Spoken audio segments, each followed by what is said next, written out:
Yo, what's good, everybody? Welcome back to the channel.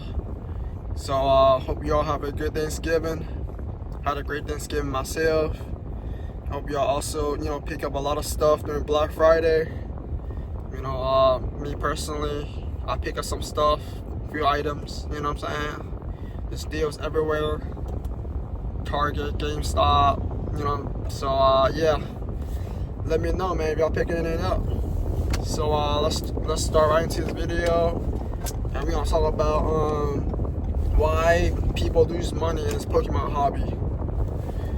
Alright, so first and foremost, if you over leverage, that's the number one reason why you'll lose money. Alright, so the great and late Charlie Munger once said, there's 3 types of L's that you gotta avoid, because that's really what's going to bring any man down. Is the first one is ladies, second's going to be liquor, third's going to be leverage.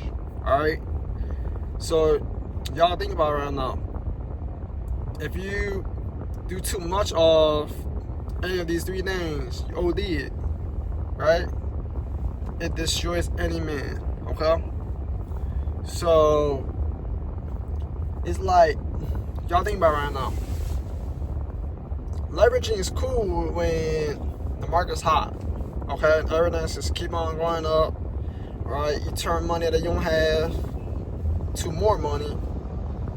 Man, it feels cool because you got enough to pay your lenders back. You make your profit, and it's not your money; it's other people's money. Okay, it's all cool and it's all fun and games until, right, there's a downturn, there's a correction that's happening. Okay, that's when people start to panic, because now I gotta pay people back money that I don't have, as well as I lost my money, my own money as well. So it's like you just got stabbed by the double-edged sword twice. You know what I'm saying? So, yeah. Just avoid over-leveraging. Only play with the amount of money that you're going to lose. Right? The best approach that I be implementing is I only play with my own money, to be honest with you. Because I'm comfortable doing a market downturn to, hold the bag. Okay? I'm comfortable at doing that because I know that the products that I choose, they will eventually, come back. Okay? They will eventually come back and reach the all-time highs again, and continue going higher. So it's all about putting time in the market. Whereas, people are trying to time the market. You know what I'm saying? So my approach is super conservative. You know what I'm saying? So I'm just going to continue holding the boat. Dollar cost average. Buy more, if it dips more. But if you're on margin and you're leveraging, okay, you are borrowing money. You're borrowing like 5, 6, 7%. Now, if the market downturns, you don't have enough to pay your lenders back. So what you do, you gotta sell on a big time loss. Okay, it's gonna wipe away all your gains for the year. It's just a losing situation for every side. Okay, so please, y'all, avoid over leveraging. Alright, so number 2. Most people, they tend to chase the hype and not fundamentals. Alright? So I remember when this latest set, Phantasmal Flame, came out. People were buying the booster boxes for pre-release upwards of like $350, $400. They were buying the Charizard SIR for upwards of $1,000 just for the single raw card. You know what I'm saying? why did people make that decision? Because it's the latest, hottest, you know what I'm saying, most hype, shiny object on the block. And because of that, right, fast forward to present day, everything corrected. Not only, about 20%, it corrected more than 50%. You know what I'm saying? That Charizard card right now is at like, I'm guessing $400 or $500. So it went from 1,000 to like 400 or 500. That's like more than a 50% correction. Booster box is sitting at 270 right now. So it fell from like 400 to 270. That's almost 50%. You know what I'm trying to say?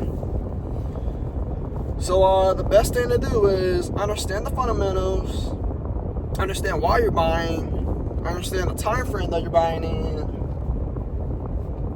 and put your long-term thinking cap on and ask yourself, like, a couple years down the line, will this set still be as desirable as the previous?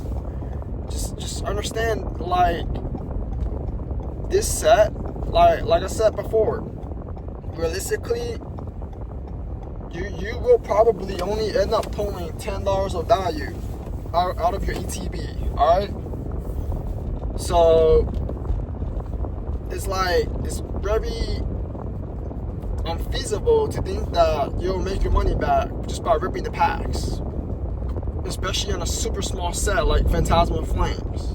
Okay. You wanna choose the sets that age like fine wine, like the Evolving Skies, like the Destined Rivals, you know what I'm saying? Like the Prismatic Evolutions, okay?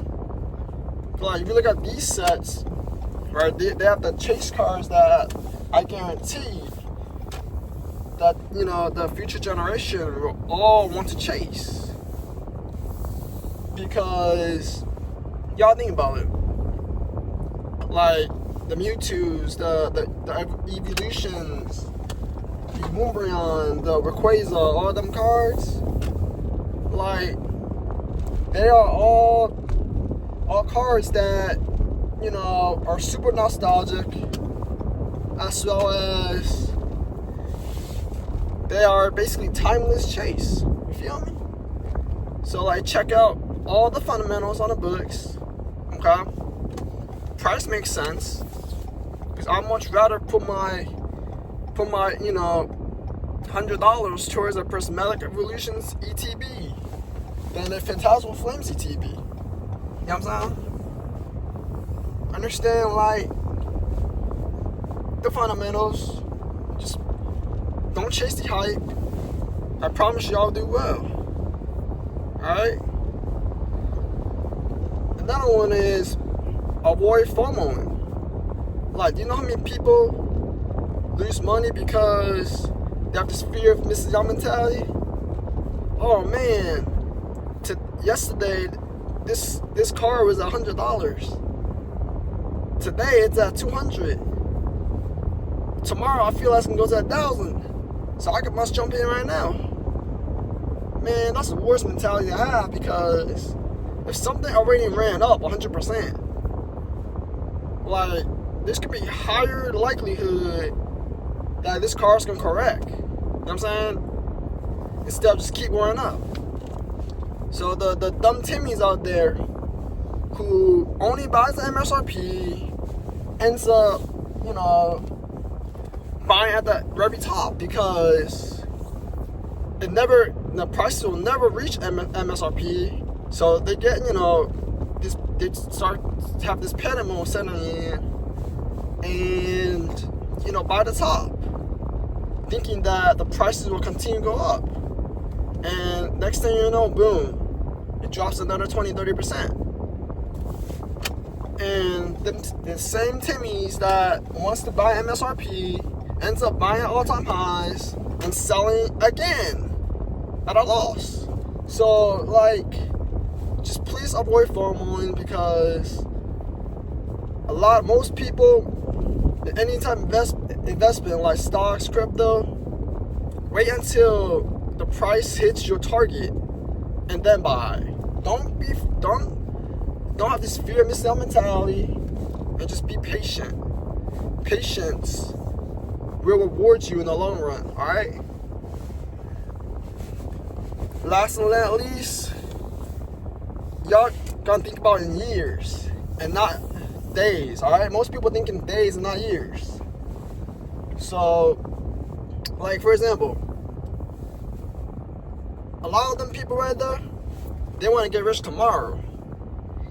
And to be honest with you, all them quick rich schemes and stuff like that, like, do you know how many people actually get rich quick? The 99% of people, you know, they lose money during the short term. Alright? So, the most feasible thing to do is to zoom out. You know what I'm saying? Keep your composure. Understand why you're buying something. Understand the fundamentals. Don't overpay because you FOMO, right? Only buy if it hits your target price, and I'm pretty sure you will do fine. All right. FOMOing, you know what I'm saying? Like in thinking days is literally a recipe for disaster. Okay? I'm pretty sure most of y'all can relate. Like, just say buy Bitcoin. I remember buying Bitcoin at what, 20,000, and it ran up to like 50,000.